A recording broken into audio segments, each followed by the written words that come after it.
Now, the Prime Minister is back to his favourite pastime, which is holding court with foreign leaders, this time over at the Pope's inauguration. The first Australian PM to go to the inaugural Mass since we established diplomatic relations with the Holy See in the 70s, by the way. And Albanese clearly charmed the European Union because they're now keen to strike a new defence deal with Australia. Here was European Commission President Ursula von der Leyen meeting with Albanese. We do not only see you as a trading partner, but we see you as a strategic partner. We would be very pleased if we could develop such a security and defence partnership too.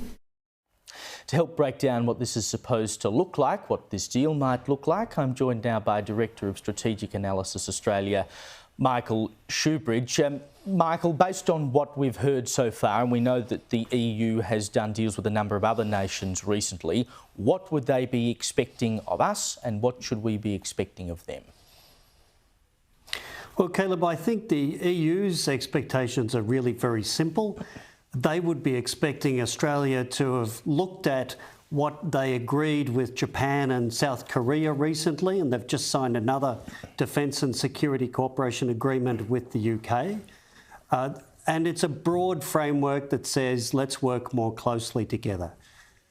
The mystifying thing to me is that the Prime Minister seemed to be either very badly briefed or not have remembered what the brief would have told him, because he sounded like he was mystified by the whole thing and it was at a very early stage. It's very likely that the text that the EU would propose would look almost exactly like the publicly available text that they've signed with Japan and South Korea, just with replace all, putting Australia in instead. If that's the case and Albo's not across it, I mean, what was he talking to them about? What was the point? He went all the way there. Surely he went there to do a deal. Well, I think this is the problem, really. When he does these visits, he seems to think just having the meeting is the outcome and maybe agreeing to meet again. And I've certainly met plenty of diplomats in our Foreign Affairs department that think meetings are the outcome. But really, when the Prime Minister talked about it, he talked about maybe we'd have negotiations on it within NATO. Well, NATO is an entirely different organisation to the EU. He just sounds disinterested in security. And also nothing to do with us, it should be noted. I've often said that I hate meetings. I think that they're the preserve of people who want to look like they're being productive without actually being productive, because you can gasbag about stuff that could have just been put in an email. But to the broader defence policy here, I mean, you know, I guess we can't just rely on the US anymore. And of course, the moves that Trump has made in recent months has forced outfits like the EU to look after themselves a little bit more and increase their spending. Same with the UK, etc. We're no different.